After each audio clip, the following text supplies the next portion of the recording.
Monsieur Gandillon. Bonjour Florian. Bonjour Monsieur Gandillon. Bonjour Jean.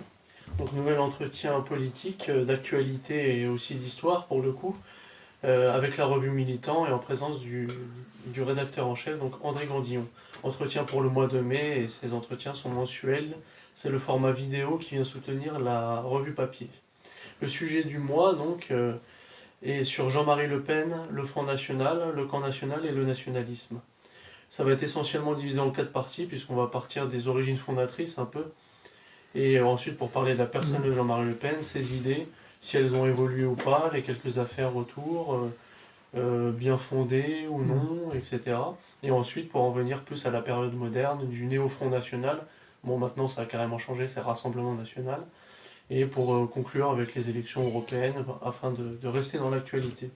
Donc je vous lance pour la première partie et quels ont été les débuts du Front National, si on peut remonter aux origines.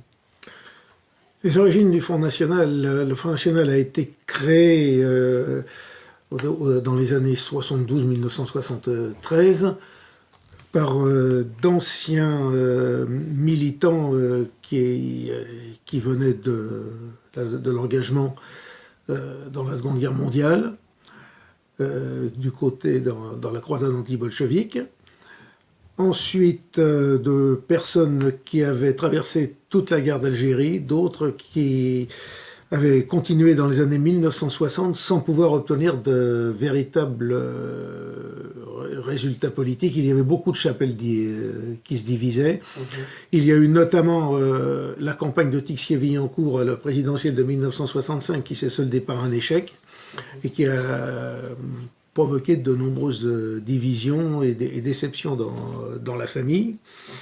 Alors à ce moment-là, après d'autres différents mouvements se sont créés, ont tenté de percer, comme Europe Action, comme le Parti des Forces Nouvelles, enfin tous ces mouvements. Et finalement, les principaux militants de l'époque ont réussi à se retrouver dans la création d'une organisation qui s'appelait le Front National, dans laquelle à l'origine on retrouvait des gens comme Pierre Bousquet, Jean Castrillo, qui ont d'ailleurs été en même temps à l'origine de la création de la revue Militant, et aussi Victor Barthélemy, qui était un ancien secrétaire général du Parti populaire français de Jacques Doriot. Les anciens d'Action française, parmi les militants. Il y avait aussi des actions. Enfin, un ensemble de personnes qui voulaient mener un combat déjà dans une France dont on sentait qu'elle était en train de partir à volo. C'était la fin le gaullisme était terminé. C'était Pompidou avec Giscard, en 72-73, là c'était Pompidou, mais on sentait déjà qu'on préférait faire venir des étrangers pour travailler plutôt que de payer correctement les Français. On voyait progressivement que le pays commençait déjà à se déliter. Non pas que sous De Gaulle, il ne se délitait pas, mais les choses étaient encore masquées. Mais 68 a provoqué une grave rupture dans la situation, dans la période. Et donc, il fallait recréer un pôle nationaliste en France qui soit un parti politique de combat et qui permette à l'époque d'aller aux élections, de jouer un rôle majeur dans le débat politique et en gros parvenir à faire en mieux, en réussissant ce que Tixier-Villancourt n'était pas parvenu à faire dans les années 64-65. La symbolique, d'ailleurs, elle n'est pas anodine, puisque le symbole... Le premier symbole, le premier drapeau est inspiré du MSI italien, le mouvement social italien, donc héritier de Mussolini. Italienne qui avait hérité de Mussolini après guerre, tout ça. Oui. Et à ce moment-là, En version bleu, blanc, rouge, bien sûr. Les créateurs du Front National ont donc cherché quelqu'un qui soit capable de les représenter, de pouvoir jouer un rôle de tribun politique. Et ils se sont tournés vers Jean-Marie Le Pen, qui a accepté qui avait cette qualité d'homme politique capable de débattre, qui avait une grande culture, qui savait s'exprimer. Paraît-il que la Providence aussi a joué, enfin, mis un petit coup de pouce dans son événement au Front National, non? Vous voulez dire par rapport à François Mitterrand qui avait intégré dans les médias Non, à l'époque, c'était les anciens qui étaient à l'origine du Front National m'ont expliqué qu'ils avaient été contents de faire venir Jean-Marie Le Pen parmi eux, parce qu'il avait une capacité, disons, de communicant qu'eux n'avaient pas. Ouais. Alors, la seule chose, c'est qu'avec le temps, bien c'est le communicant qui a pris le pas sur sur les combattants et les militants de base. Et effectivement, à l'origine, il y a une sorte de mal-donne, en ce sens que les créateurs du Front National étaient des nationalistes purs et durs. Héritiers donc de Jacques Doriot, héritiers du francisme, qui avaient mis leur vie au bout de leurs idées dans les années 1944-45, et même avant pour Jean Castrillo, puisqu'il avait fait partie de la NSKK. Et il continuait, lui d'ailleurs, de son côté, le combat engagé dans sa famille au moment de la guerre d'Espagne. Il avait un oncle qui avait été fusillé par les républicains, et il était de son devoir de le venger et de continuer le combat. Hein, bien que lui, Jean Castrillo, fût français de naissance et de cœur et d'âme. Mais le nationalisme en Europe, c'est une grande famille, et si nous défendons d'abord nos pays, nous militons d'abord dans nos pays, nous n'oublions pas que nos destins sont liés. Et donc, avec Jean-Marie Le Pen, lui, est d'abord un républicain. Un républicain, disons, qu'on pourrait qualifier de droite, de droite nationale, mais était un républicain et foncièrement un démocrate. Donc, il y a eu dès le départ une sorte de malentendu sur la trame, la mentalité. Parce que je sais qu'on retrouve des photos de lui en train de lire Jacques Long-Cardassac, etc. Oui. Alors, on sait qu'il a cru en la démocratie bien à un moment donné, peut-être les années 80-90, mais est-ce que même avant, vous pourriez dire qu'il était fondamentalement... Non, mais c'est-à-dire que Jean-Marie Le Pen, effectivement, n'a pas toujours été un démocrate convaincu. Je pense même qu'il ne l'est toujours pas. Mais seulement, il n'avait pas... enfin, démocrate libéral au sens où c'est une démocratie inorganique. Hein, oui. Qui n'a rien à voir avec la démocratie organique, c'est-à-dire qui donne la parole aux gens qui connaissent bien leur sujet. Par corps intermédiaire, comme on peut trouver en Suisse, d'ailleurs. Mais il se passe une chose, c'est que il n'était pas dans la logique nationale révolutionnaire, nationale socialiste qui était à l'origine ou fasciste, créatrice du Front National. Et avec le temps, nécessairement, comme toujours, lorsque vous voulez jouer un rôle dans un système électoral, vous êtes toujours tenté d'amodier vos pensées, de les arrondir pour que ça passe mieux, pour ratisser large. Et au fur et à mesure, progressivement, vous finissez malgré vous par adopter les postures de vos propos. Oui, c'est ça. Et alors, il est arrivé une chose, c'est qu'effectivement, un des bras droits de Jean-Marie Le Pen à l'époque, qui était François Duprat, a été assassiné dans des conditions encore assez louches, assez mystérieuses en 1978. Et à partir de là... Il a été assassiné, c'est-à-dire que ça a été... Alors, François Duprat, oui. C'était une curieuse affaire en mars Sa femme, 78. oui, avait, Sa femme porte encore les... Enfin, je ne sais pas si elle vit toujours, mais portait les séquelles de l'accident. Elle était handicapée des jambes. Elle était elle-même convaincue d'une attaque. Elle était convaincue d'une attaque. Bah oui, lorsqu'il a démarré sa voiture au sortir de chez lui, la voiture a explosé. Oh. Oui, ouais. Il y a aussi Stirbois qui est un élément qui est mort du Front National. Mais c'est beaucoup plus tard. Ouais. François Duprat a toujours été un historien, mais en même temps un militant nationaliste, oui, vraiment disons très engagé. Oui, très engagé, et comme on pourrait dire de stricte obédience. Oui, puis en plus, oui, le côté révisionniste à l'époque était déjà mis en avant. Voilà. Et donc, François Duprat, qui a fait des travaux qui méritent intérêt, donc a été assassiné.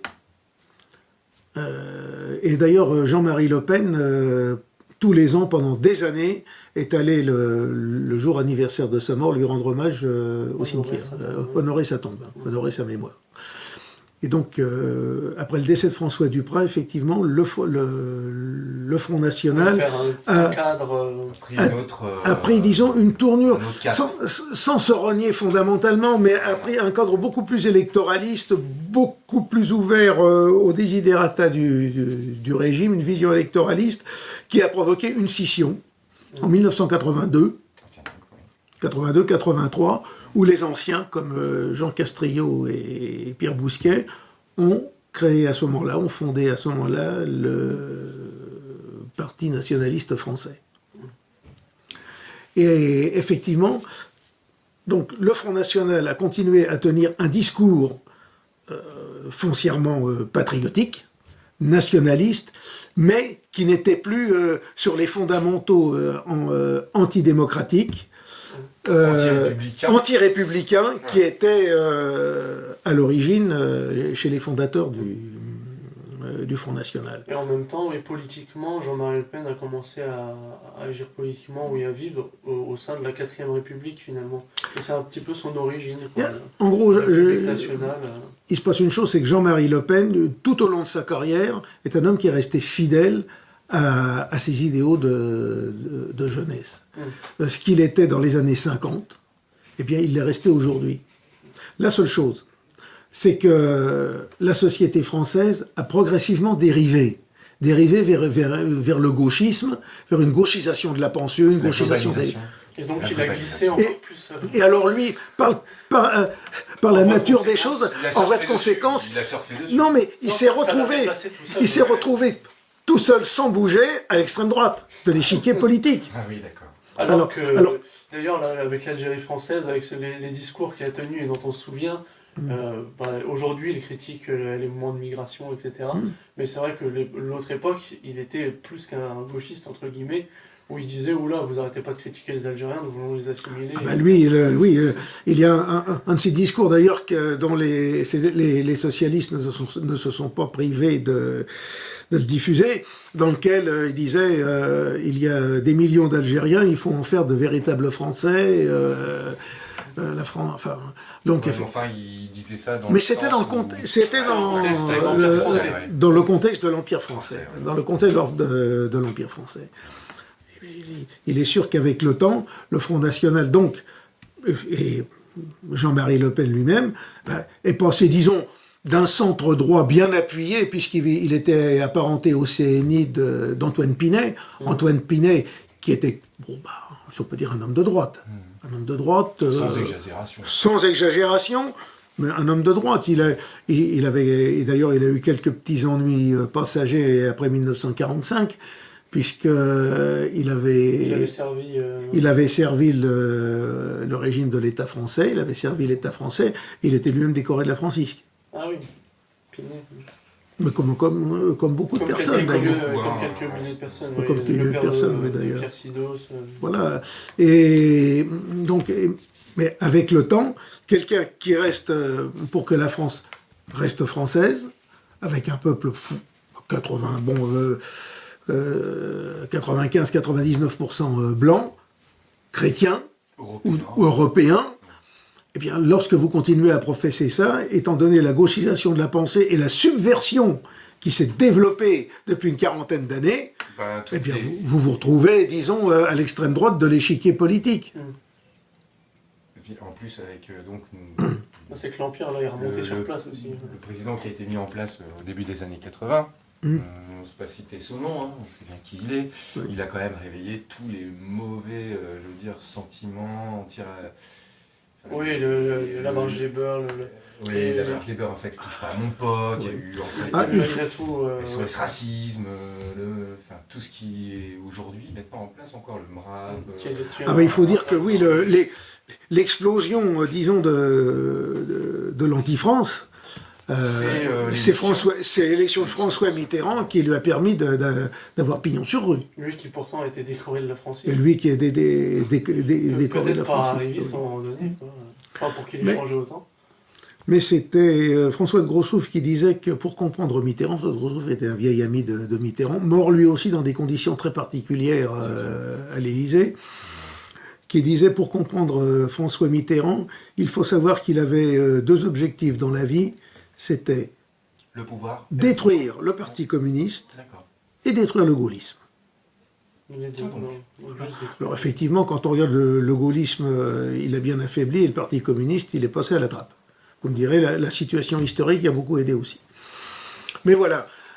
Donc, il faut bien voir que l'arrivée de la gauche au pouvoir, en 81, a accéléré, disons, le délitement sous-jacent déjà de la société française. Le premier qui a dit le nationalisme c'est la guerre, le nationalisme c'est l'ennemi et autres. Ça c'est un argumentaire qui d'ailleurs ressort. C'est quand même François Mitterrand. 40 ans plus tard, enfin.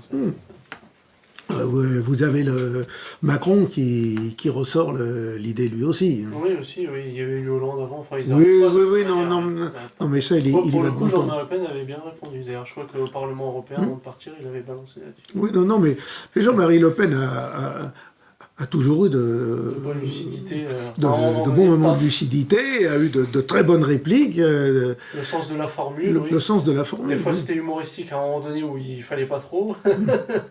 Voilà, oui. Et oui, après, on peut même venir à sa vie personnelle un peu, parce que bon, il y a eu son livre autobiographique d'ailleurs, qui est sorti. Et finalement, bon, c'est un bon français à l'ancienne, quoi. Breton, plus précisément, quoi. Mais... Oui. Et ce que l'on peut dire dans ses mémoires, c'est qu'il affirme clairement des propos aujourd'hui jugés politiquement incorrects, comme son admiration quand même pour le maréchal Pétain, qu'il n'a jamais renié ses idées en toute chose. Bon, vous me direz, ça fait... Toute proportion gardée. Mais toute proportion gardée. Mais disons, bon... Ces mémoires ne sont pas inintéressantes de ce point de vue-là. Et oui, sinon, c'est vrai qu'il a connu un peu la vie paysanne, il y a la mine, les marins bretons, etc. Il y a eu le service militaire un peu. Je ne sais plus s'il avait eu une médaille, un truc. Oui, il a fait le service militaire. Il s'est engagé chaque fois qu'il y a eu un conflit, comme pour Suez ou pour l'Algérie. C'est quelqu'un qui a eu un courage physique indéniable. On aimerait bien le voir chez beaucoup d'hommes politiques aujourd'hui. On aimerait bien le voir. Et après, il y a eu de multiples affaires. C'est qu'il y a eu une scission avec Bruno Maigret. Alors, la scission avec Bruno Maigret, là encore, ça c'est en 1998. Le Front National s'est bien développé à la suite de certaines émissions de télévision où le pouvoir mitterrandien a allumé une sorte de contre-feu pour empêcher le succès de la droite libérale de Chirac. Oui, dans une autre mesure, ils ont fait un petit peu ça avec Philippot qui a claqué la porte au début. Il a fondé les Patriotes, ça faisait un peu de voix internationale. Enfin bon, après c'est très récent. Mais là c'est autre chose. Mais à l'époque, dans les années 80, ce sont les heures de vérité à la télévision qui ont véritablement lancé Jean-Marie Le Pen. Parce que très spontané, très direct dans son... On l'a sur ina.fr. Droit dans ses En bottes. plus, qu'est-ce qu'ils sont nullissimes quelquefois, ces adversaires, là, des psychologues marxistes qui est là, oui, vous dites ça parce que enfin, c'est non. nullissime. Oui. Mais lorsqu'il a lancé lorsqu'il a été lancé, effectivement, alors d'un côté, on l'a poussé, et de l'autre côté, on l'a diabolisé. Ça fait comme ça. Oui. On canalisait sa montée en puissance. On canalisait sa montée en puissance. Casser une jambe, quoi. Voilà. Je me souviendrai toujours, c'était aux élections européennes de 89. Aux élections européennes de 89, où le Front National avait fait plus de 12 ou 13% aux élections, il avait fait un résultat important. Eh bien, j'étais dans un bureau de vote à observer le dépouillement. C'était dans une ville de Seine-Saint-Denis. Vous voyez les visages dépités des scrutateurs, voyant Front National. Le traumatisme. Il y avait un véritable traumatisme. Ah oui. Il y avait un véritable traumatisme. Alors, 2002 aussi. Alors 2002, n'en parlons pas. Ça a même créé des dissensions dans les familles. Oui. Oui, ça crée des dissensions dans les familles. Oui. Ça a commencé à être Mais alors, l'affaire de la scission maigretiste vient que Jean-Marie Le Pen avait laissé se développer une double structure au sein du Front National. En gros, il y avait... C'était des pétainistes, c'est ça?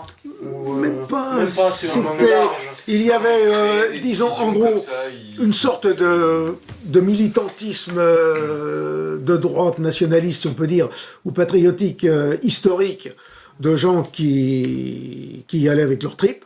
Et de l'autre côté, dans le camp maigretiste, disons, des gens plus mesurés. Des gens plus mesurés et surtout des intellectuels, des cadres. Alors, Maigret avait commencé, en tant que délégué général, à créer une sorte d'État dans l'État, si l'on peut dire, de parti au sein du parti. Et il y avait la délégation générale, il y avait le secrétariat général. Nécessairement, à un moment ou à un autre, il y allait y avoir des frictions. Il y allait y avoir des frictions. Et effectivement, lorsque Jean-Marie Le Pen n'a paru ne pas vouloir aller véritablement à fond dans les choses, véritablement essayer de passer un cap supérieur qui lui aurait peut-être permis, dans l'idée de Maigret, disons, de continuer à avancer et peut-être de prendre le pouvoir, eh bien, ces gens-là ont pensé que du moment qu'ils dominaient l'appareil, ils pouvaient faire une scission et emporter le mouvement. Ils oubliaient qu'il y avait un chef qui avait une légitimité certaine, politique et historique, qui était Jean-Marie Le Pen, qui était suivi, parce que lorsque vous avez besoin d'un chef, il ne suffit pas que ce soit un homme compétent, que ce soit... Mais il faut aussi que ce soit quelqu'un qui dégage une personnalité, qui dégage un magnétisme, qui dégage les moyens d'une fidélité. D'identification au personnage. Et Jean-Marie Le Pen avait tout ça, Maigret ne l'avait pas. Maigret était on pourrait dire, un apparatchik. Un froid et glacial. Voilà, donc peut-être une très belle machine intellectuelle, mais qui n'avait rien d'un entraîneur d'hommes, et ni d'un chef de foule, quoi.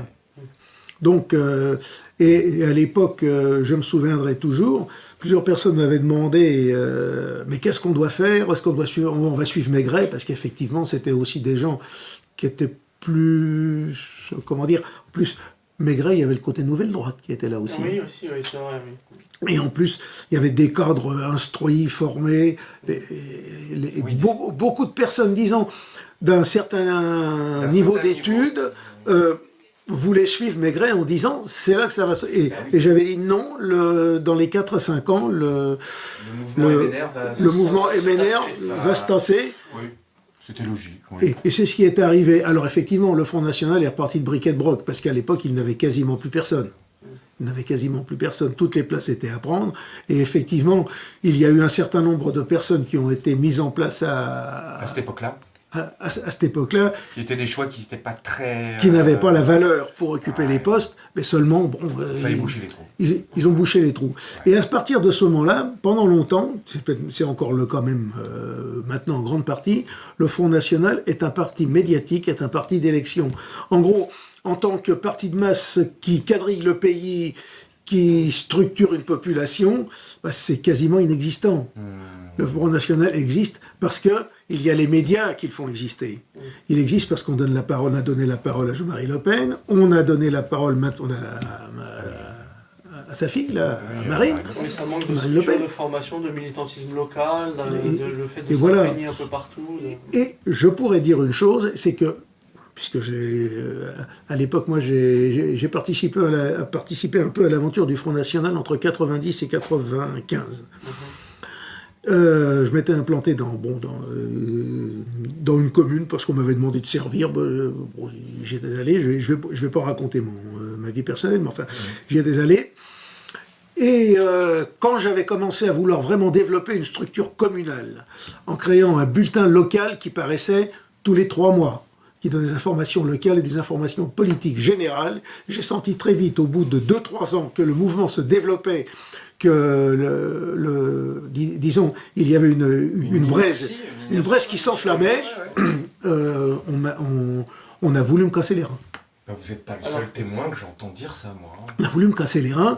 Nous sommes arrivés au municipal de 95. Beaucoup de gens se sont demandé pourquoi dans la commune de Bondy, pourquoi ne pas la citer. On était monté, je crois, dans les 28 et quelques pourcents, alors que les autres communes avaient stagné à 22-23%, dans des conditions sociologiques comparables.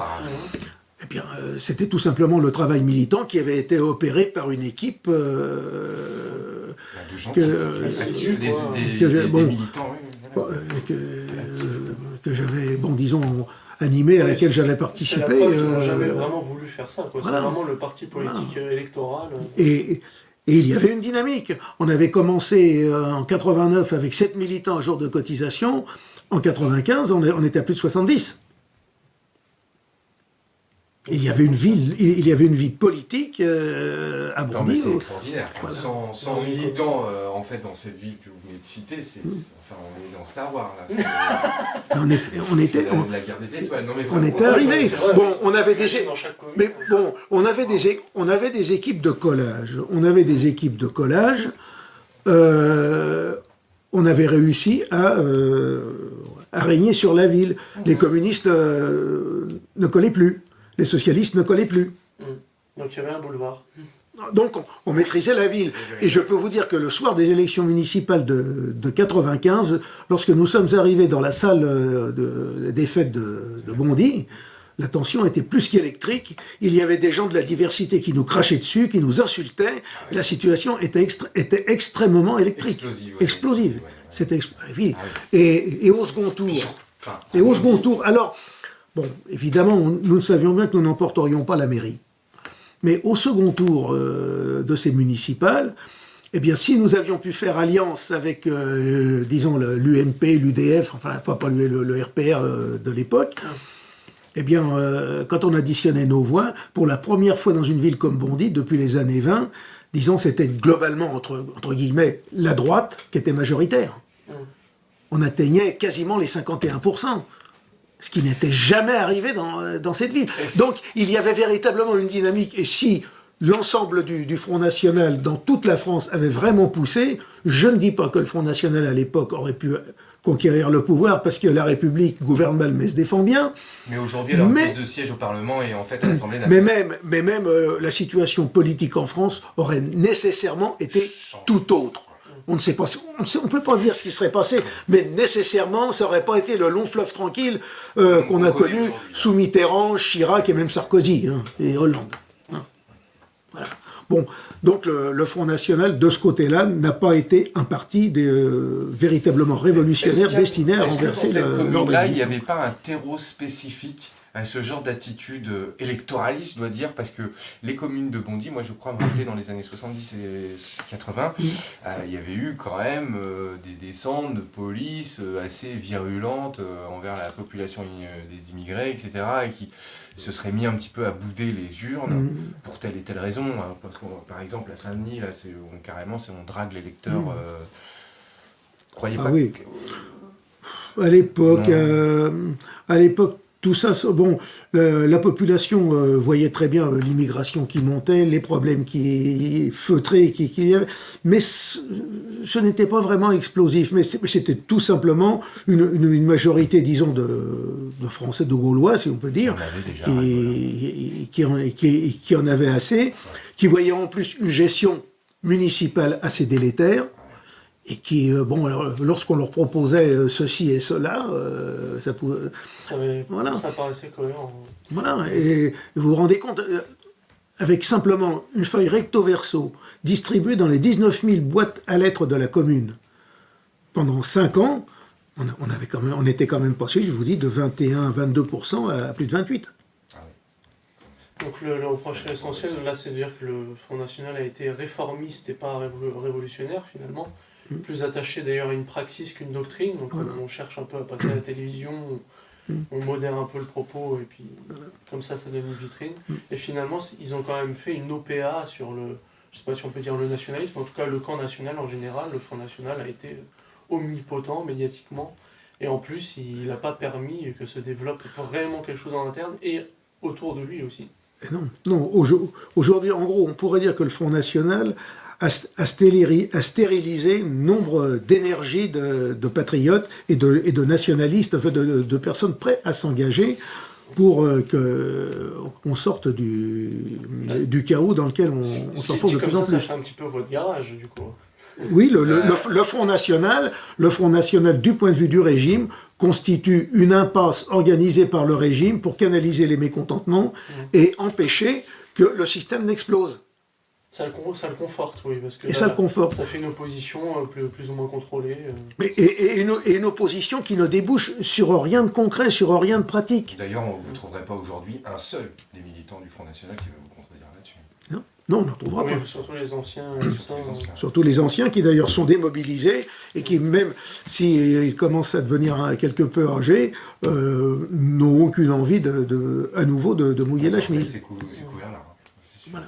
Donc, de ce côté-là, c'est le Front National, que ça a été voulu ou que ça n'ait pas été voulu par ses dirigeants. Oui, dans les faits, c'est ce que ça a donné. En quelque sorte, a servi la soupe au régime. Et c'est même pas sûr que ça a ralenti, entre guillemets, le projet mondialiste, finalement. Non. C'est même pas certain, finalement, que c'était un verrou ou quoi que ce soit.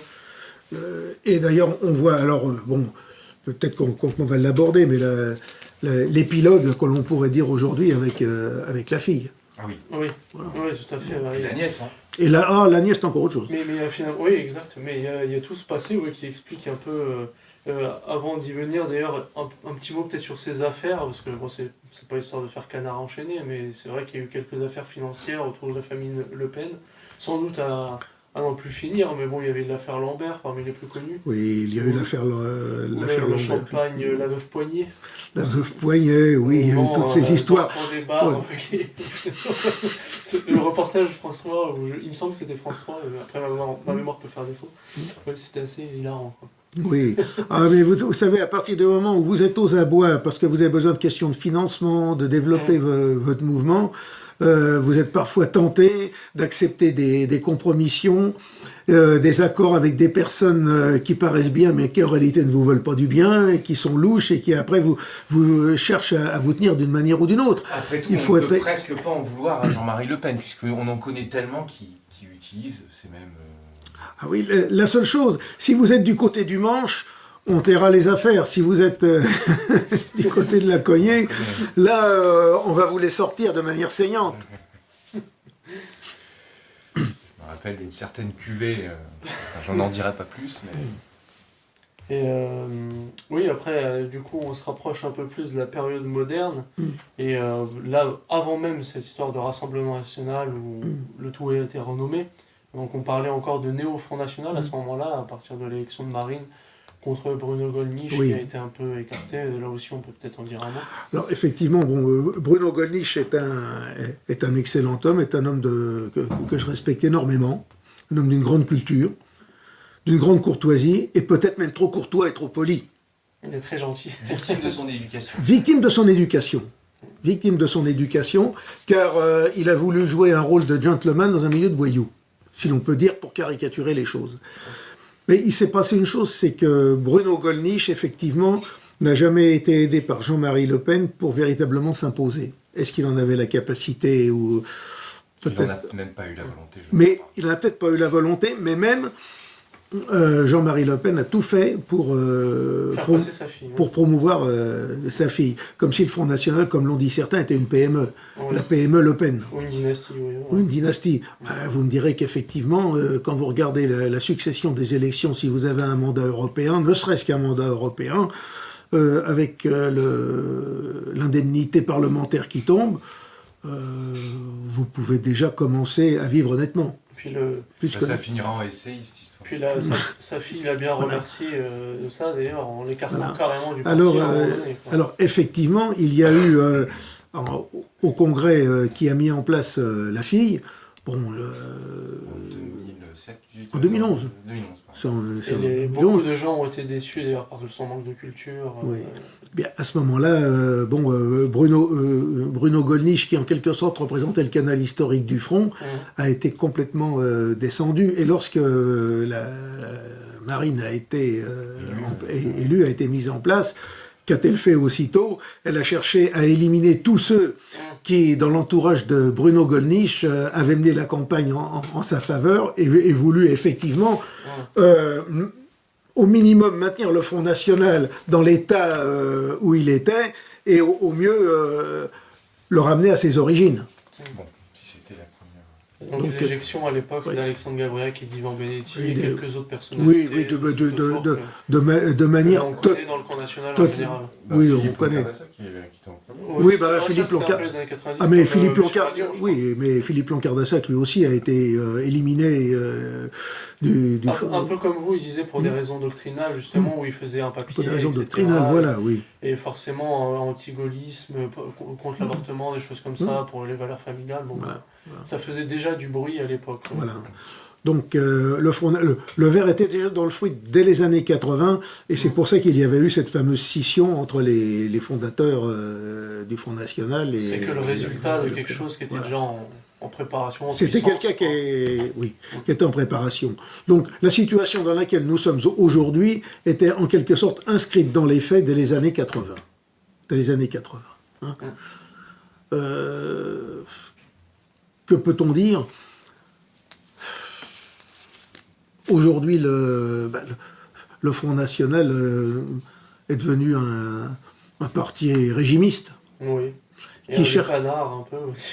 Ça, c'est autre chose, oui. Les questions de mœurs au Front National, oui. Tous les partis politiques. Mais tous les partis en ont. bien sûr. On a presque... aussi, en fait, à s'acharner Oui, sur le Front mais on a National. presque l'impression... Oui, parce que c'est un peu plus étonnant pour... Oui, mais a on priori, aurait... tu vois. Mais- On aurait presque l'impression que, de nos jours, pour réussir en politique, il faut avoir des mœurs inverties, voire débridées. Quand on regarde... Oui, mais pourquoi, en fait, on montre du doigt ceux qui sont censés l'être le moins, et puis qu'on ne se retourne pas derrière soi? Ah, mais bien sûr. Mais en général, lorsque l'on regarde le personnel politique, et si l'on veut gratter un petit peu dans sa vie privée, on n'aura pas souvent des parangons de morale et de vertu. On a presque l'impression que, c'est ce que je disais, que pour réussir en politique, il faut abandonner ces principes de tempérance et de moralité. Mais il y a eu énormément de vagues finalement au Front National. Alors on le dit au début, c'est limite nationaux-socialistes, limite. Il y a la vague Algérie française aussi. Finalement, après, il y a même des gaullistes, quoi, après la trahison du gaullisme, etc. Qui vont... Et en fait, tous les renégats ont fait leur saut dans ce parti, quoi. Et Jean-Marie Le Pen, finalement, a voulu un peu composer avec tous ces... À partir du moment où vous voulez rassembler, nécessairement, vous êtes obligé d'édulcorer votre doctrine. Ah. Alors, et le Front National n'a jamais eu de véritable doctrine. C'était un parti qui a joué la carte électorale. Quand vous jouez la carte électorale, vous cherchez à rassembler.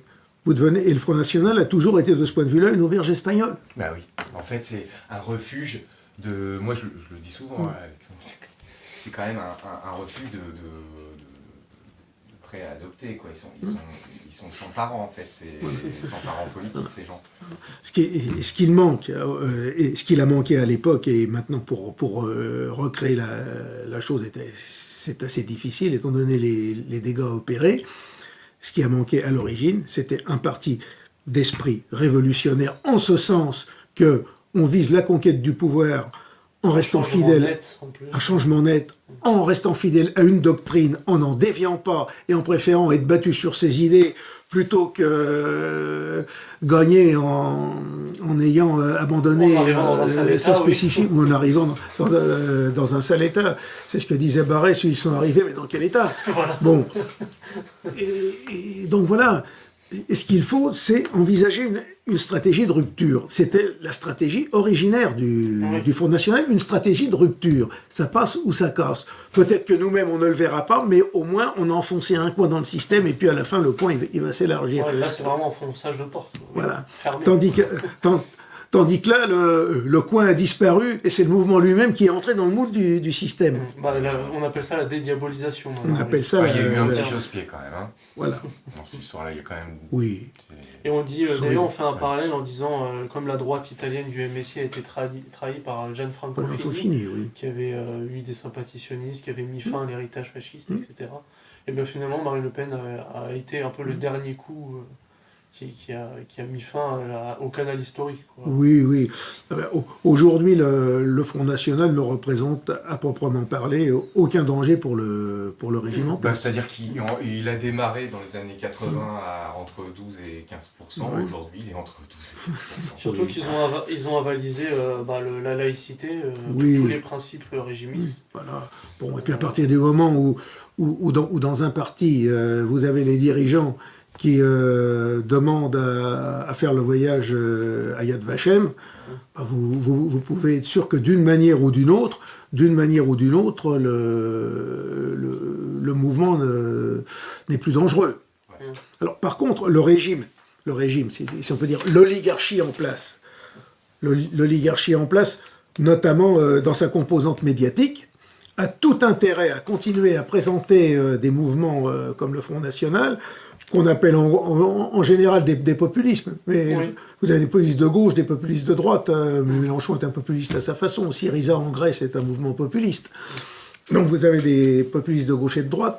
Mais à partir du moment où vous avez ce genre de mouvement, il y a intérêt dans le spectacle médiatique, le spectacle politico-médiatique mis en place, à diaboliser, à présenter toujours comme extrémistes ces mouvements-là, pour y fixer les gens qui, légitimement, n'acceptent pas la dérive de la plutocratie en place, tout en stérilisant leurs efforts de telle manière que, finalement, leur mécontentement tombe à plat. Ouais. On peut pas mais ils ont un petit peu adouci leur méthode, parce que si on prend l'exemple de l'UPR, c'est à moitié du pourri, à moitié du bon à manger, quoi. Enfin, l'UPR, c'est sur le thème de l'Union européenne. L'Union européenne.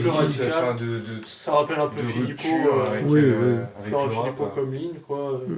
Et d'ailleurs, pour en venir un peu à l'élection européenne plus largement, et même le Parlement européen, parce que finalement c'est la fin de, je sais plus si on dit un mandat là, pour une mandature de Jean-Marie Le Pen, de Bruno Gollnisch, même Philippot d'ailleurs, elle va bientôt se terminer. Du coup, un peu tous les éléments qui semblaient à droite sont arrivés en fin de mandature, et il n'y en aura plus, quoi, de représentation du jeu.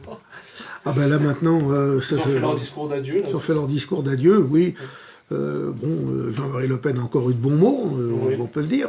Mais bon, voilà, mais c'est tout.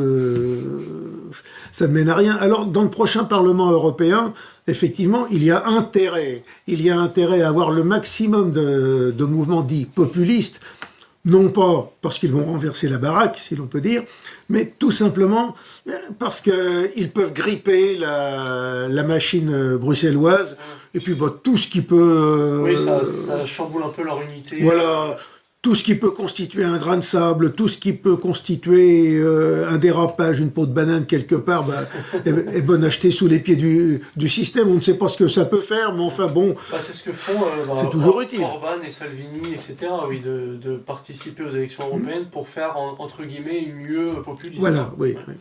Contre l'immigration, etc. Contre l'immigration, mais encore là, Orban et autres, on pourrait dire c'est une autre base politique que la nôtre, la Hongrie. C'est encore autre chose. Par rapport au Front National, ou dire en général? En général. En général. Par contre, ce qu'il faut voir, c'est que tous ces mouvements dits populistes, d'une manière ou d'une autre, sont tous plus ou moins sionistes. Et sont tous plus ou moins, disons...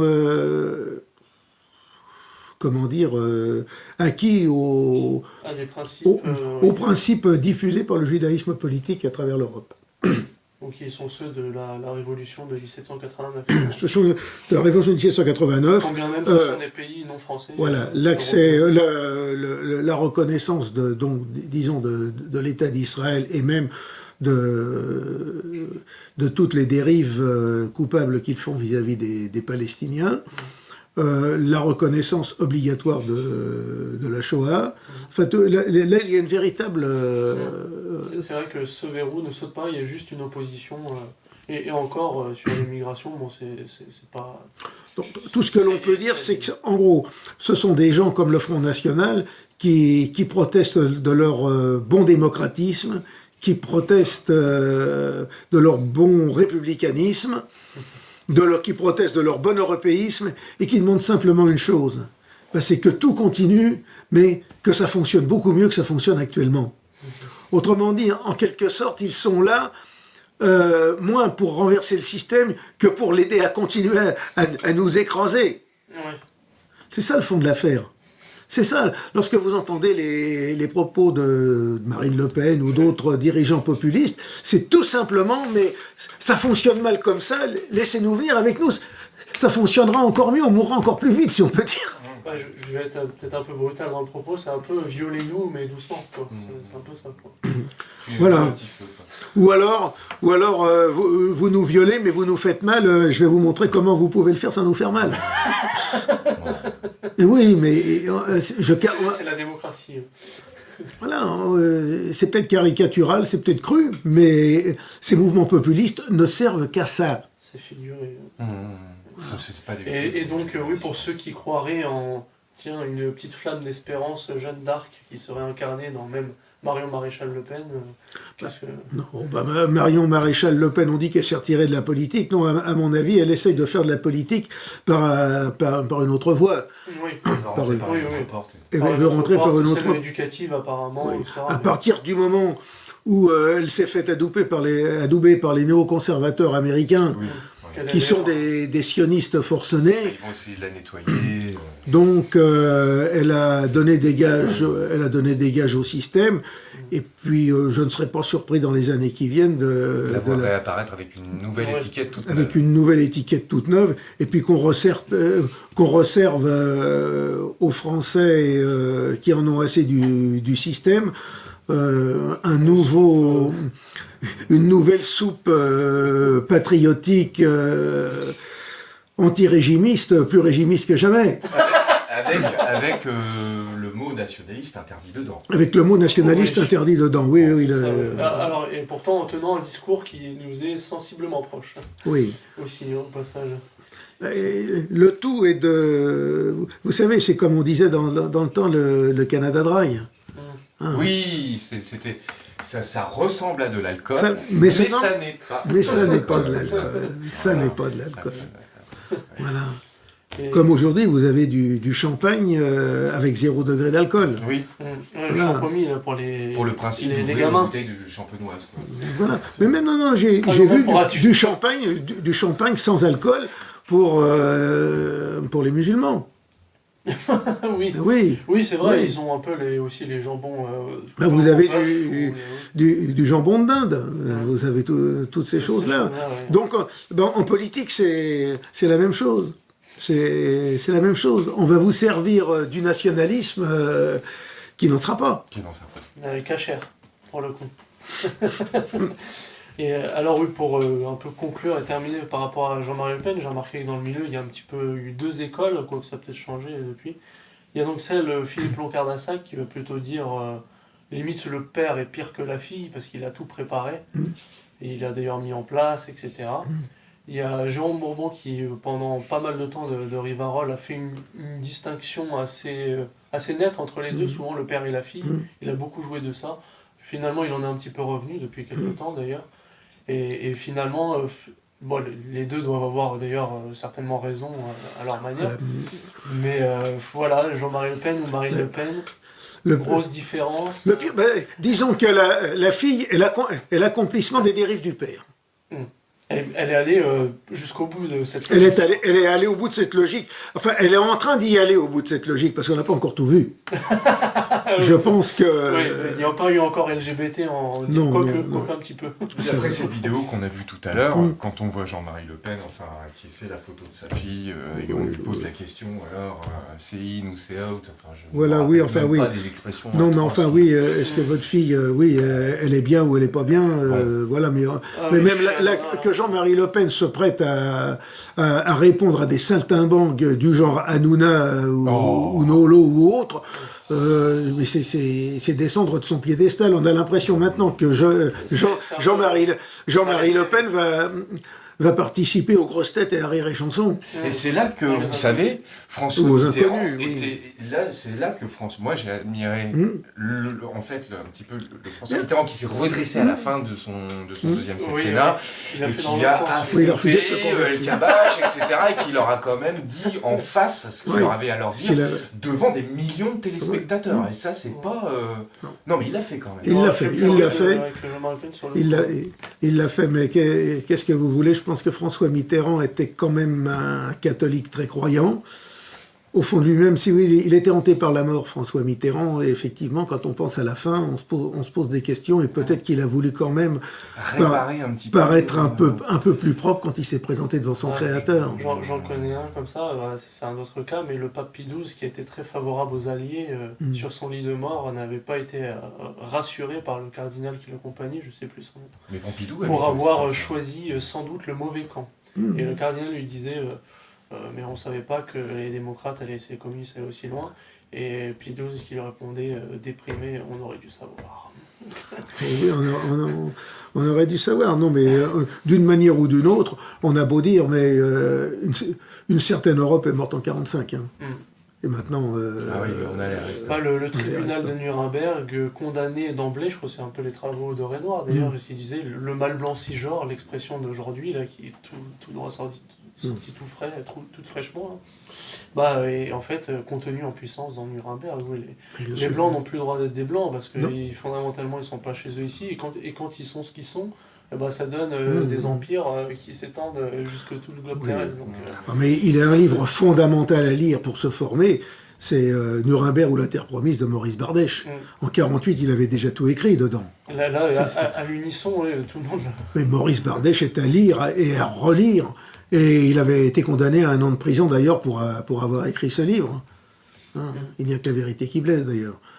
Mais voilà, Maurice Bardèche avait été condamné à 1 an de prison pour avoir écrit ce livre qui analysait véritablement les fondamentaux. Même si vous lisez les mémoires de Naum Goldman, qui a été le président du Congrès juif mondial, il vous explique dedans... qu'ils ont eu un mal fou à faire accepter le tribunal de Nuremberg et à faire accepter des lois rétroactives aux gens, parce que même les dirigeants européens ou américains anglo-saxons de l'époque disaient mais ça va pas, non? Mais il faut lire les mémoires de Naum Goldman qui ont été publiées en 1976, je n'ai plus le titre en tête, mais enfin ça doit se trouver encore chez les bouquinistes ou quelque chose comme ça. La France a eu droit à une épuration, c'est pas le bon terme parce que c'est épuré dans le sens. Alors l'épuration de 1945 est la continuation de la révolution de 89 et de la terreur de 93. Là pour le coup il y a un lien aussi avec ça. C'est la deuxième révolution, c'est disons le deuxième épisode de la révolution de 89. Elle a été très efficace en France parce qu'en Italie, on pend les dignitaires du fascisme, etc. Sauf qu'ils ont travaillé le pays pendant 25 ans. Et finalement, après-guerre, il n'y a pas eu ils n'ont pas eu d'épuration, de massacre populaire. Et les gens, finalement, malgré l'ère démocratique qui revenait, ils étaient encore... Ils avaient grandi dans cette population en paix, quoi. Alors, mais je me souviens en Italie avoir discuté à Perugia avec un vieux communiste, avec qui on parlait de choses et d'autres. On était venu à parler à un café. Bon, je parlais en italien, je me débrouillais pas. C'est Pérouse en français. Oui, oui. Et il était venu à parler. Alors lui, il avait eu à pâtir du fascisme. Et puis, il a participé à la lutte contre Mussolini, contre ci, contre ça. Il était plutôt du parti de Pépone, si on peut dire, après 1945. Et puis, voyant l'Italie avec tous les problèmes qu'il y avait à l'époque, les affaires Aldo Moro, toutes les affaires de la démocratie chrétienne, les compromissions avec le Parti communiste lui-même, qui n'était pas très propre non plus. Et puis eux, extrême gauche et extrême droite, c'était des attentats sur attentats d'ailleurs. Eh bien, il m'avait dit, quand même, à l'époque de Mussolini, l'Italie avait sa fierté, et nous, les Italiens, nous avions retrouvé notre fierté. Oui. C'était un vieux communiste. Il n'a pas eu toutes les lucidités, par contre. Mais voilà. Ça lui est revenu comme ça, pouf. C'est un homme qui avait 75 ans à l'époque. Et puis là, il faut dire que la banlieue de Pérouse, il n'y a plus un Italien, la vache. Ça a changé. Ça fait longtemps que j'y suis passé. Moi, c'était dans les années 80, 75-80. Là, il reste la vieille ville et le centre-ville. Voilà, donc, et évidemment, il reste ça. En France, eh bien, de toute façon, avec De Gaulle, en 1945, il y a les mauvais Français, tous ceux qui ont été du côté de l'État légitime, l'État français avec le gouvernement installé à Vichy, et de l'autre côté les bons, c'est-à-dire ceux qui sont partis à Londres. Voilà. Et à partir de là, et De Gaulle lui-même l'a plus ou moins reconnu, pour ceux qui savent les textes, il voit très bien... lui, c'était une posture politique pour s'imposer face à Pétain. Et il l'a dit lui-même, si le maréchal Pétain était parti en Afrique du Nord en 1942, moi c'était fini. Du coup, on a un petit peu dérivé, mais c'est vrai que c'était important par rapport Non, mais il est extrêmement important de voir où nous en sommes aujourd'hui. Et la ligne politique en France, la véritable césure politique qui existe en France, c'est entre ceux qui font leur soumission à l'esprit de Nuremberg et ceux qui dénoncent l'esprit de Nuremberg. Et effectivement, alors c'est la grande césure en France. Alors vous avez effectivement, on vous dira aujourd'hui 90-95% des gens qui sont mais pour l'Allemagne, c'est pareil. Du côté de Nuremberg et quelques pourcents qui sont de l'autre côté. Mais la grande césure en France est là. Et puis il y a aussi surtout une masse qui est au milieu qui ne sait pas. Et la grande masse des gens qui ne sait pas. Mais ce qui est intéressant à voir, ou à savoir, c'est que parmi les jeunes internautes, bien qu'il y ait un bourrage de crâne phénoménal à l'école, vous en avez encore 30% qui ne savent pas ce que c'est que l'Holocauste et la Shoah. À qui ça ne dit rien. C'est le fait d'être décultivé, mais il n'y a rien du tout qui rentre, et même ça. Même ça ne rentre. C'est aussi l'art d'essayer de toucher les gens avec des sujets qui ne les intéressent pas. Qui ne les intéressent pas. Puis à empoisonner les puits, on finit par s'empoisonner soi-même. S'empoisonner soi-même. Ça, si tu pouvais t'entendre. Alors voilà, pour renvoyer en fait cet article, vous avez fait le nombre d'éditoriaux aussi, il y en a quelques-uns qui traitaient déjà du Front National, mais il y avait un article en particulier qui s'appelait Jean-Marie Le Pen et le nationalisme. On l'a mis en ligne sur le site de la revue Militant. Si les gens veulent le lire, c'est un peu ce qu'on a dit dans cette vidéo finalement, mais bon, après c'est en format papier, et puis il y a quelques précisions en plus, quoi. Si vous pouvez, du coup, pour terminer, nous livrer un peu les moyens d'abonnement, de contact. Oui, la nouvelle revue. Alors actuellement, c'est le numéro d'avril qui est en vente. Alors, il traite des élections européennes. Alors, contrairement à ce que nous disons d'habitude, qu'il ne faut pas aller voter pour servir le...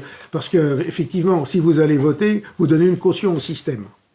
Donc, ce qui gêne le régime, ce qui gêne l'oligarchie en place, c'est le taux d'abstention. Donc, plus le taux d'abstention est élevé, plus ça le gêne. Dans le cas actuel, nous disons qu'il faut aller voter aux élections européennes pour la raison que j'ai exposée tout à l'heure, c'est-à-dire que même si ce sont des des partis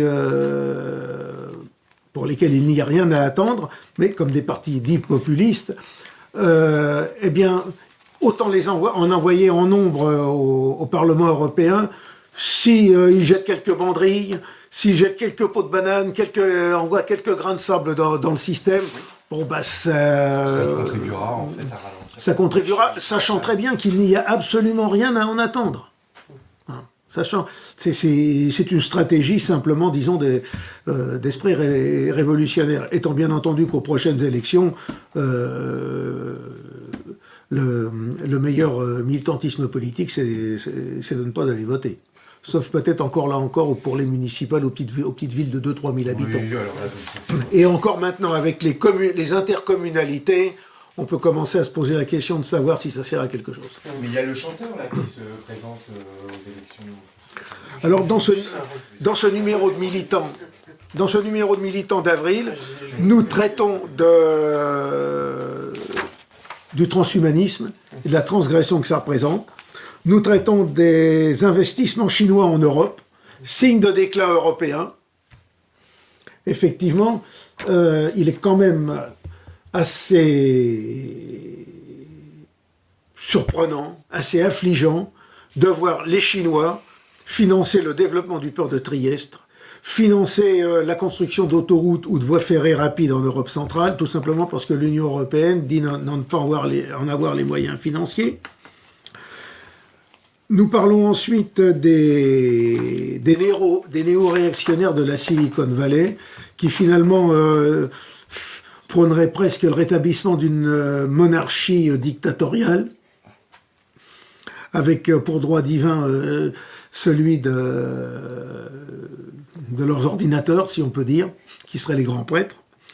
Ensuite, nous abordons aussi la question des conflits d'intérêts liés aux oléoducs et aux gazoducs qui traversent l'Europe centrale.